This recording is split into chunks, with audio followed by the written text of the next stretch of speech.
Hi, I'm Holly, and with my sister Heather, you're listening to Haunted Family Podcast, a weekly podcast about the paranormal, unsolved mysteries, and even some true crime. And today is a little bit of both. Well, a little bit all of it. There's a little bit of unsolved mystery. Well, I mean, there's probably some mystery in there. Like, do we really know why they picked... Well, I mean, we know why they picked that house, but do we know... I have no idea. I've lost my train of thought, Holly. I'm sorry. This is not a good start to an episode. Okay. This is actually our second attempt to record this, so, yeah. And it's the last night that we have to record, so that's always the night that everything goes wrong. Anyway, I said in the last time we attempted this that today Abby was sitting in her child development class and they were talking about nature versus nurture, and they gave kind of some scenarios of famous people's lives, and then you kind of had to guess who that person was. And so they're going through, and Abby is like, oh wait, that's Charles Manson. And then a little while later she was like, oh, that's Jeffrey Dahmer. And her classmates are like, Abby, are you obsessed with serial killers? Did she stop and explain that her mom and her Aunt Honey have a paranormal / true crime podcast? Yeah, she did. Okay. Well, we've talked about this. We have talked about the subject for tonight's episode on at least 2 previous episodes. Yeah, the Wonderland and the Death Premonition. Yes. And I think we should start off with recapping the Death Premonition. Okay, that sounds good. 3 years before the subject of tonight's episode took place, the actress Sharon Tate was at the home of her ex-boyfriend, Jay Sebring. He was a hairstylist, and they'd maintained friendship after they broke up, as some crazy couples do. And he lived in the house that at one time had been owned by the MGM film producer Paul Byrne, who coincidentally was very briefly married to Jean Harlow. Paul Byrne died of kind of mysterious circumstances in 1932. I guess that's where the mystery comes in, Holly.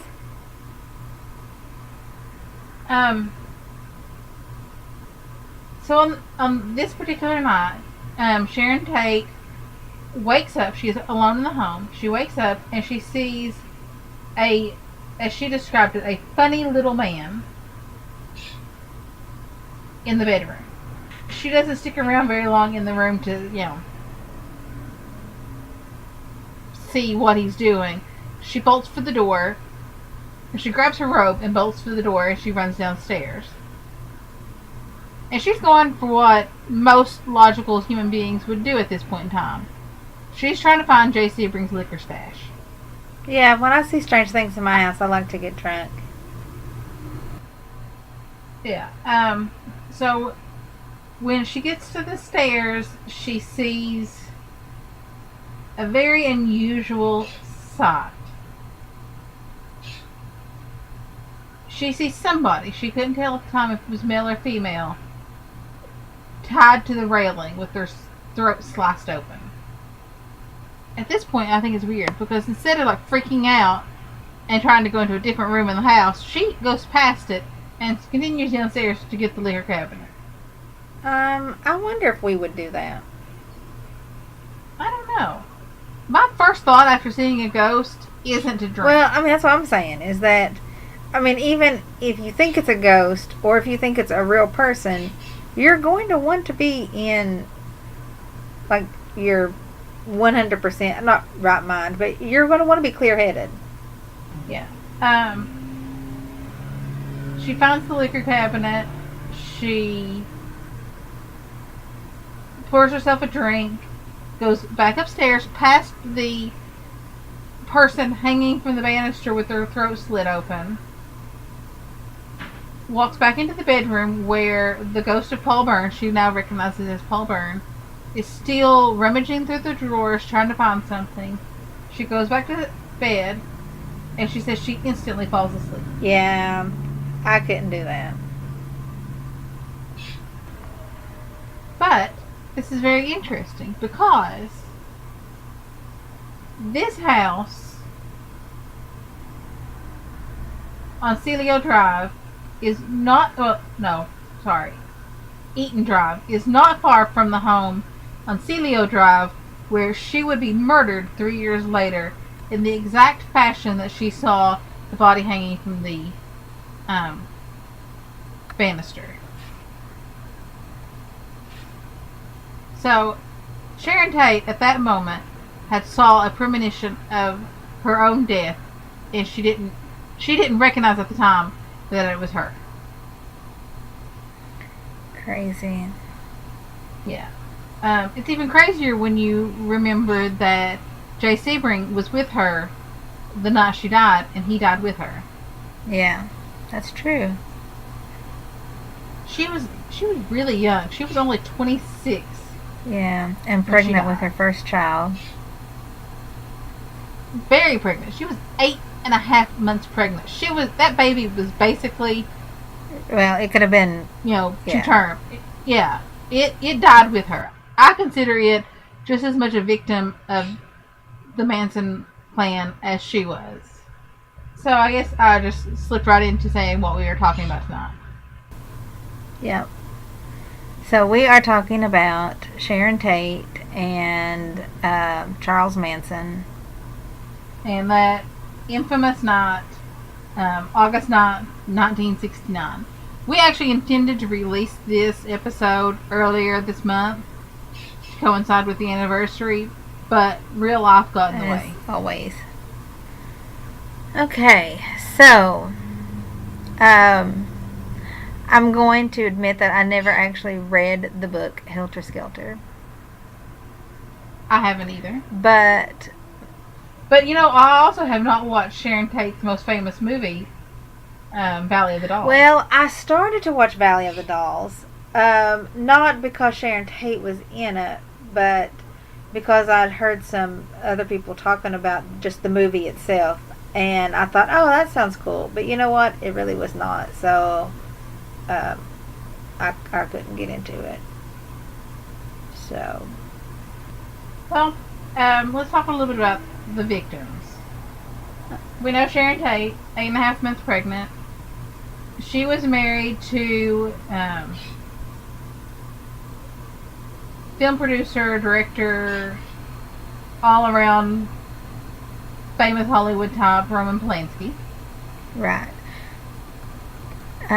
There was Abigail Folger, who was an heiress in the Folger dynasty. Jay Sebring, hairstylist, Sharon Tate's ex-boyfriend, and pretty close friend and confidant.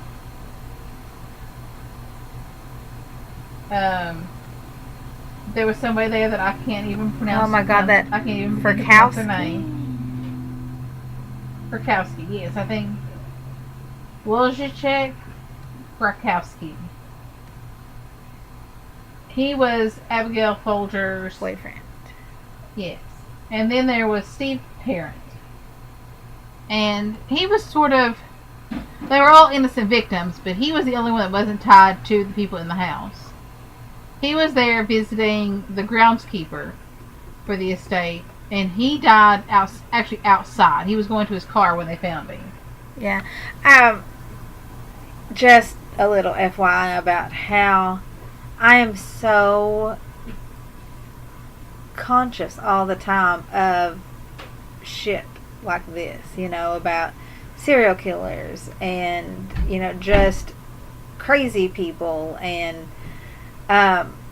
so if I'm going out to the car, like let's say I have forgotten my charger, which happens, and so I need to go up to my car to get it. I will tell everybody in the house where I'm going, and usually make somebody go and at least just stand on the porch so that there's backup. And this isn't just for her. Anybody in her house that is going outside for anything has to let people know or take a buddy. Yeah. And Hannah always laughs. She's like, going outside, don't shoot me. And then I always respond, no promises. Oh, fun times, fun times. Yeah. So, okay, Charles Manson. Let's just... I don't know. There was supposed to have been another person in that house that night. And I had never heard this story until starting to research for this episode. Steve McQueen was supposed to be there that night. He had been invited for that little get-together. I had never heard that before. I hadn't either, but apparently he met a girl and he was going off with her that night. Last minute, cheating on his wife. So infidelity saved Steve McQueen's life. Well, I don't even know what to say about that. His wife, his actual wife, said that after this incident, he became so paranoid that he wouldn't go anywhere without a gun. And he wouldn't let her go anywhere without a gun. I actually pulled up a picture of Sharon Tate wearing, I don't know if she's wearing a tank top and underwear or if she's wearing a swimsuit. And it was taken the day she was murdered. Wow. Yeah. Okay, so if you know anything at all about this crime, you know that it happened at 150 Celio Drive, but the target was not the Tate Polanski household. No. The target was actually a record producer named Terry Milcher. Who was actually Doris Day's son. And at the time he was dating Candace Bergen. Oh, I did not know that. Yes. Well, he had lived in the house previously, and Charles Manson had really, really, really wanted a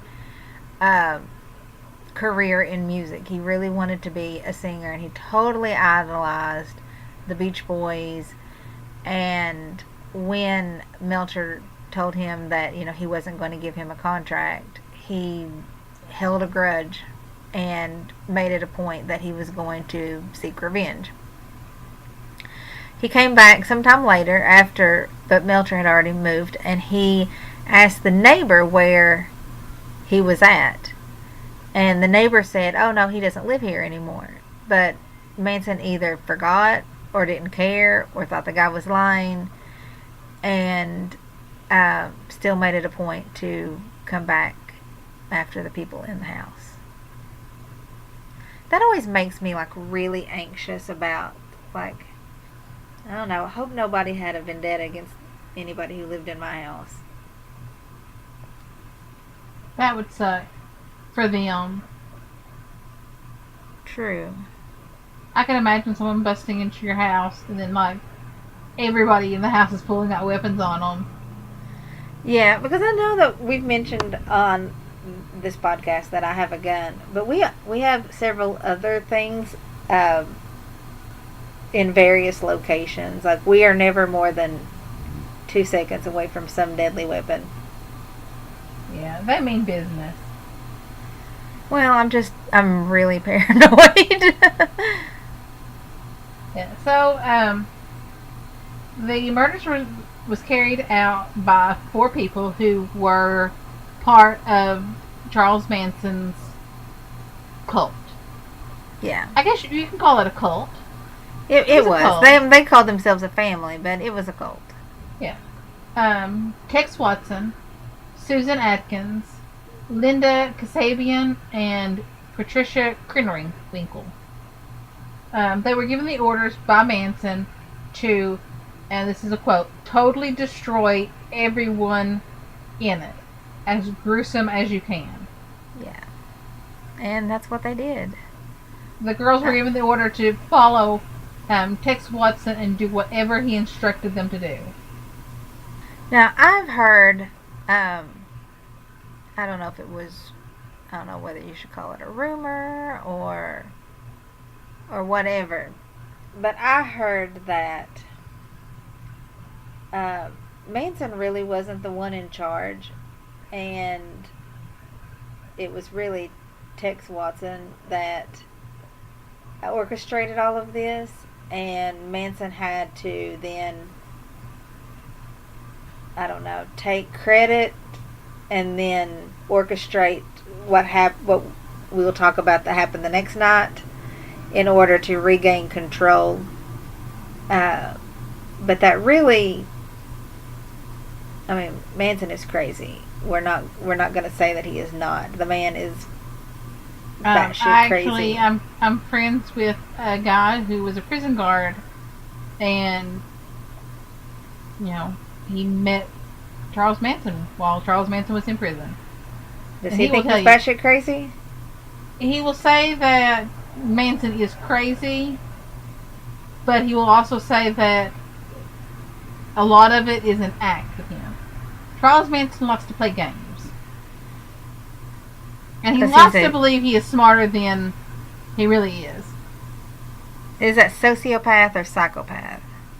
Probably a little bit of both with him. So as soon as they pulled into the house, Tex Watson went to work. He scaled a telephone pole and cut the line so that no one in the house could call for help. That's always something that hearing about this, I knew that happened. But when I first heard about it, it probably made me more worried about people cutting phone lines than I ever really needed to worry about. And, now we're all wireless. So, okay, cut my phone line. I don't even have a home phone. I don't either. We have cell phones.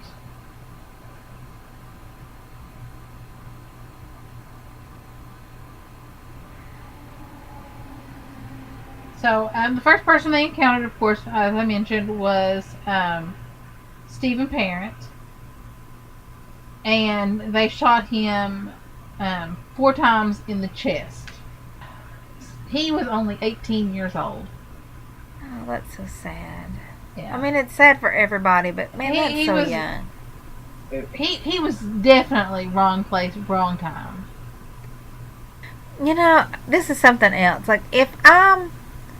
Because he was driving, Stephen Parent was driving. If I'm driving and somebody stops my car, my property is not big enough for me to be driving on my property and somebody stopped my car. You have 3 feet down your driveway. Yeah, I mean, I could probably accidentally run over somebody in my driveway, but I mean, there's no way that I'm driving on my property and encounter somebody. But let's say that could happen to me though. It could happen to you. So my driveway is not huge, but it's possible. If I was driving up to my barn and someone stopped me, I would probably be really worried about why in the world they were, that far back on the property. I mean, unless it was somebody who lives here, because there's 3 households full of people that live on this farm. But would you stop? If it was not, and you're in a car, and 4 people that you don't know are on property that you frequent, would you stop? No. I wouldn't either. I would be like, no. No, not at all. So, how do they get in the house? Honda Family Podcast listeners, how many times have we told you in this episode to make sure that your doors and windows are locked and secured? More than 500, I'm sure. Probably. That's what happened. Tex Watson cut open the screen on a window, came in through the window, and then just opened a door to the outside and let the girls in. Atkins and Grinwinkle. Yeah. Kasabian was actually stayed in the car. Look out. And that saved her when it came time for trial. Yeah, she actually stayed at the gate. Um, to watch for anybody else. So Frykowski was asleep in the living room, and he noticed the people in the house first and asked them who they were. This is so similar to the Wonderland episode where innocent bystander asleep on the couch gets killed. Yeah. So he asked Tex Watson who he was, because Tex Watson woke him up by kicking him in the head. Yeah. And Tex replied, "I am the devil, and I am here to do the devil's business." I guess insinuating that Charles Manson is the devil. Well, I'd believe it. So, the girls forced everyone else, Tate, Sebring, and Folger, into that main room. Watson used a towel to tie Frykowski by the wrist. I do not understand why it was a towel. You would think there'd be something better in the house to tie somebody up with. You would think. He threw rope around Tate and Sebring, and when Sebring said that they should go easy on Tate because she was pregnant, Watson shot him with a .22 caliber. Then that stabbed him that's kind of beyond after he was already dead. That's kind of a weird weapon to bring to a murder. Well, 22. I mean, it did the business, people. but yeah. I mean, they stabbed him too. Yeah. Okay. Then Frykowski. Oh, I'm sorry. What? Oh, I was gonna say they did rob the place. They forced Abigail Folger to empty her purse. She only had about $70 on her, which is weird because she was the Folger heiress. I know, and it's good to the last drop. It is. I think we just plugged Folger's Coffee, Holly. We did. I mean, I don't drink coffee, but if I did, it would be Folgers. How's that? Are you there? Yeah, I'm here. Where was you gonna go from there? I don't know what was this? Oh, so Frykowski wiggled out of the binding that they had and started to run away. But Watson tackled him and started stabbing him and then shot him. And then he also pistol whipped him. He actually pistol whipped him so hard that the impact broke the gun. Insanity. Okay, so then Folger also got outside, and she was running across the lawn when Krenwinkel caught her and stabbed her. Then Watson joined in, and they stabbed her 28 times. Yeah. Frykowski was stabbed 51 times. Sharon Tate was trying desperately to save herself and the baby. She offered to let them hold her hostage. But, I mean, the Manson family was bent on murder and mayhem. Yeah. Tate got stabbed 16 times, but Susan Adkins then took a towel, dipped it into Tate's blood, and Manson reportedly wanted them to write something witchy on the front door, so what they wrote was pig. Now, I don't really consider pig is witchy. not witchy. No. I like bacon and all, but I don't really consider pig to be witchy. No. Pig is yummy. Yeah, I'm not really for sure what something witchy is. There is a lot of controversy about who killed Sharon Tate. Susan Atkins has claimed that she killed Tate, but she has also released statements through her attorney saying that Tex Watson actually was the one who killed Sharon I'm Tate. sure it just depends Ultimately, on whether or not she's wanting notoriety or whether or not she's wanting an easy sentence. honestly, it doesn't matter. She was there. All of their blood is on her hands. Yeah. Now, Winifred Chapman, the housekeeper, is the one that found the bodies. Can you even imagine? Imagine walking into that scene. Yeah, I couldn't. Of course, cops, their first thought was the killer has to be someone closest to them. So they arrested the groundskeeper first. But it really became apparent that he was not the killer. Especially considering what would happen just a few hours after the Tate murders. Yeah. Okay, so the day after the Tate murders, 10:30 p.m. On August 10th was when the next crime scene was discovered. yeah, that's Leno and Rosemary LaBianca. The next night, we've got Leslie Van Houten, who stabbed, she said one of the victims, and I'm not really, Rosemary. I think she killed Yeah, Rosemary. she stabbed Rosemary 14 times. Charles Manson was actually present for this murder. Yeah. What I think is so weird is Leslie Van Houten was actually homecoming queen. Like, how do you go from homecoming queen to murderer? Yeah, I mean, I think she actually came from a very good family. Like, a solid middle class family. Yeah. But she got mixed up with drugs, and that led her to stumble on the Manson family. Yeah, I just can't even.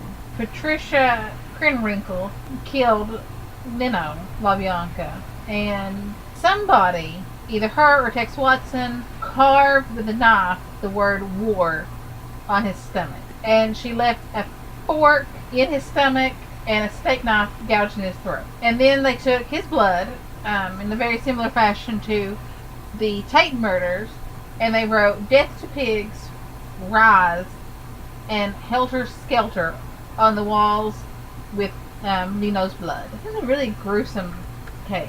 I know. I have looked up the crime scene, and it's very gross. Yeah, you can pull up pictures of the crime scenes online if you like that sort of thing. I've seen some of the crime scene photos in the past. I don't really want to look them up again. So this is kind of okay. It's not funny, but it's I don't know. It's just a little tidbit. Manson thought that these murders were going to trigger Helter Skelter, which to him was a race war. Abby and I were talking, I think it was last year, and she said, "Mom, what is that? What's that book called? Higgly Squiggly?" And I said, "You mean Helter Skelter?" And she was like, "Yes." And to this day, I don't know how I knew what she was talking about. Yeah. So I mean, some people have asked how was Manson convicted of murder if he was not even present for the Tate murders and didn't interact with the LaBianca. So anyway, people have wondered how he was convicted of murder if he was not present for the Tate murder and didn't interact with the LaBiancas. And it's a lot like how that girl was found guilty of murder with her boyfriend who committed suicide this week. Do you know? I can't remember the names. Yeah, I think it was actually last week. Yeah. But yes. Well, it is it's kind of along those same lines, and it's considered murder by proxy. Any homicide that's committed by one person on orders from another. Charles Manson kind of had a contract out on these people. Yeah. Charles Manson actually has ties to mine and Holly's area.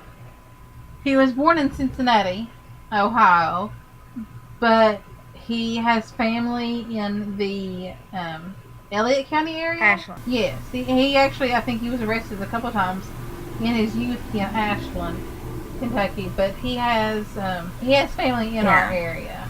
I actually I had a college criminology class with a guy whose uncle used to work construction with, I want to say Charles Manson's uncle. It was somebody in his family, someone like, I think like along the lines of an uncle. And according to his family, Charles Manson's whole family is nutcases. I'm not going to say that for certain because I don't want any member of Charles Manson's family or his three children. Well, one of them committed suicide not too long ago. Charles Manson Jr. Oh. Yeah, That's but sad. I mean, I couldn't imagine living with Manson as a dad. I bet it was really hard growing up being the child. Yeah, I bet that was very difficult. Oh yeah, I couldn't imagine. Charles Manson had a really rocky childhood, youth. He was in and out of the juvenile court system for various offenses. He was once arrested for pimping, but when he was arrested for the Tate LaBianca murders, this was only the third time he had ever been in prison. Yeah, he'll never see the outside of a prison again. No, he is in a single cell in Corcoran prison, and he will never breathe another free breath as long as he lives. And that's exactly how it should be for him. Our court system is not always perfect, but I believe that in this case, it worked well. Now, some of the girls have been released. Which ones have been released? Okay, so Leslie Van Houten was released. Krenwinkel is serving life at the California Institute for Women. But she is up for parole next year.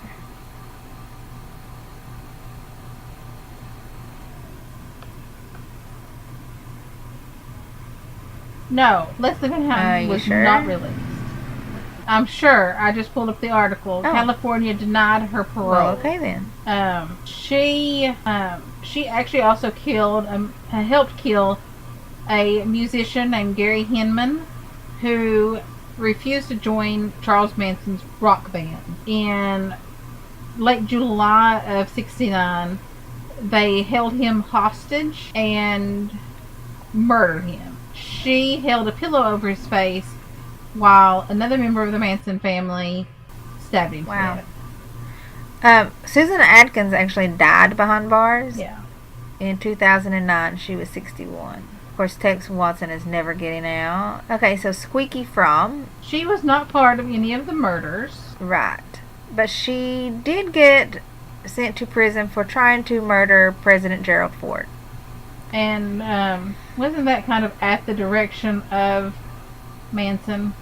Yes. She served 34 years. Maybe that's who I was thinking. And then Kasabian she didn't go to prison at all. No. She was very lucky that not only was she not in the house during the Tate murders, but at one point she ran up to the house because she was hearing, the sounds of people being murdered. And she tried to convince the other Manson family members that there was somebody coming up the driveway and they needed to leave. She saved herself at that moment. Yeah. I wonder what... I mean, there has to be like some characteristics of them mentally that makes them susceptible to somebody like Charles Manson. Why do some people fall victim to cults and others don't? Well, I think it's because some people are looking for something. I mean, the world is a sucky place at times. And if you've got the Jim Joneses of the world or the Mansons of the world telling you that there's a better way and that they know how to obtain it for you, I mean, there are just some people who believe it. Yeah, and the ones who have been convicted of murder weren't the only people in the Manson family. Right. So Manson had to have seen something in these that he knew that he could tip them over the edge. From just followers to murderers. Yeah, I think that's what makes a good cult leader is that they read people well and that they can tell what people's weaknesses are, how they're able to be manipulated in certain ways. Many think that there may be more victims to the Manson family and that their bodies may have been dumped or buried on the Spawn Ranch where the Manson family lived. Oh, I'm almost positive. I watched a documentary I watched a special on TV about it where they were trying to find evidence that there was human remains buried there. I'm sure that these were not the only times that the Manson family killed people. But you got to realize that most of the people in the Manson family were transients. They were runaways. They had dropped out of society and had no contact with their families.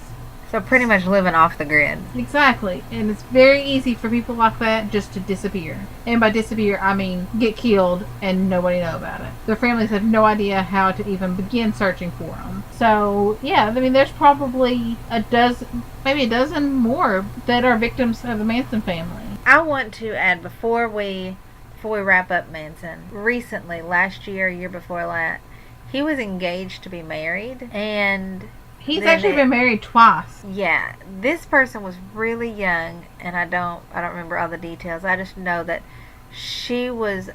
the goal was to be able to have access to like his body after he died. She basically wanted to make a tourist trap out of his grave.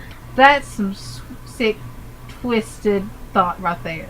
Well, I mean, I think it's sick. She was 27-year-old Afton Elaine Burton. I just think that it's sick and twisted, people marrying murderers in prison anyway.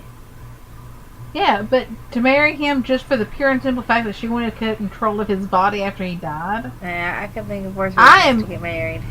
She is lucky that at this point in time, the followers that he had that are still, out, because if this had happened, in the 60s, she probably would have been killed by somebody in the family. She is very lucky that he doesn't have the same control that he used to have. But, I mean, he believed her for a while. They got a marriage license. I mean, now he's just a sad old man. Shortly after they got the marriage license, he realized that she was playing him. Well, I have a very funny stupid criminal to lighten the load. Ooh, which stupid criminal are we going to go with? Okay, this happened actually in the town that the university that Abby wants to go to is in. Okay, no, I'm not talking about New Haven. I'm talking about the in Kentucky school that she wants to go to, not the out of Kentucky school that she wants to go to. Okay. So in Richmond, Kentucky, a man was arrested because he went to the gas station to get some gas, and he went in to pay for it. Because, you don't want to rob a gas station. You want to go in and pay. Right. So he reached into his pocket to pull out the wad of money that he was going to pay for the gas with, and handed it to the clerk. But a big bag of meth fell out. Nice. Yeah. So Shannon Riley ended up handing the cashier bills to pay for gas and a baggie of meth. The clerk realized, this is not right, and called the police. Well, Shannon was still there, apparently very out of sorts. Yeah, he got arrested. He didn't even get to leave the gas station. He bought all that gas for nothing. Well, 2 guys were arrested in my hometown today, for meth. They had 1,000 grams of meth. Is that a lot? That's 2.2 pounds. Oh, yeah, I don't know. I don't do meth because I like my teeth. Yeah, I don't either. But they were in the, I'm blanking on what the name of it is. They were in the motel that's across from the Speedway. Days in. So yeah, moral of this story is don't join a cult. Don't do meth. And don't do meth. And if you do decide to join a cult and your cult leader tells you to kill somebody, don't do it. Kill the cult leader. Yeah. Just say no to killing people. Just say no to cults. Just say no to everything. That is my favorite word. Am I going to get out of bed today? No. Nah. Not. Actually, I have to get out of bed today. I have to get out of bed every day because I have animals that depend on me. True. And you have to because you have children that depend on you. Well, mine are old enough to take care of themselves. I mean, like, if I chose to stay in bed, they could be. Someone in that house has to work to pay the bills, Holly. Yeah, okay, that's true. All right. Well, thanks for listening today. And as always, you can find us on Instagram. You can find us on YouTube. You can find us through email, hauntedfamilypodcast@gmail.com. Everything else, Facebook also is, everything else is Haunted Family Podcast. And next week, we will be going back to just straight paranormal. Okay. I think we've done a couple murders in a row. We have. So, actually, as a refresher to last week's episode, Natalie Holloway's father found a body in Aruba. Who found skeletal remains in Aruba that he thinks might be his daughter. And they are undergoing DNA testing right now. Yeah, that's crazy that happened right when we did the Natalie Holloway episode. So hopefully it's her and this family gets some much needed closure. Oh, that would be wonderful. And a chance to bury their child. If you would like to have your very own podcast because you think that this looks fun and glamorous and exciting, it totally is. It totally is. I'm going to totally suggest Podbean because that is our wonderful, wonderful, wonderful host site.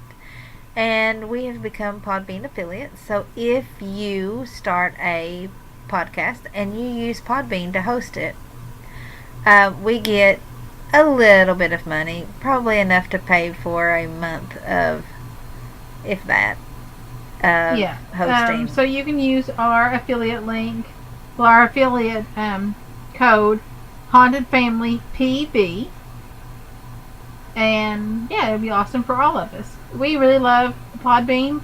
We love how user friendly it is. We love how easy it was to integrate our website, and how easy it is to post to our YouTube channel directly from Podbean. Oh, I love that I can track our listener location, and actually I can track our downloads. Just the data that you get with Podbean is, I mean, yeah, it's easy, and I like easy because I'm not technology savvy at all. So the easy aspect is fantastic, but to me, just the fact that with a click of a button, I can see how many downloads an episode has. I can see what episode is trending. I can see where in the world or where in the United States our listeners are coming from. It's great. And shout out to California. You are number one again. We love you, California. Also, we should plan a trip to California. Also, I must say, Rhode Island, you got on board Yay! with Haunted Family Podcast. I know it's the Haunted Family Podcast cards we scattered around your great state when we were there. Whatever the reason, we're glad you're here. Yeah, we only have 2 downloads from Rhode Island, but you know what? 2 is better than none. We didn't have any for a while, so yay! I think that sounded like a goat. I think it did too. So yeah, fun times. Yeah. But in all honesty, we love Podbean. We loved Podbean well before we became an affiliate of Podbean. Our last host was okay, but Podbean is far and above the best podcast hosting site we've and it's found. It's not outrageously expensive. I mean, so sign up using our affiliate link so we can continue to afford it. Anyway, thank you for listening, and we'll see you next week. Bye. Bye.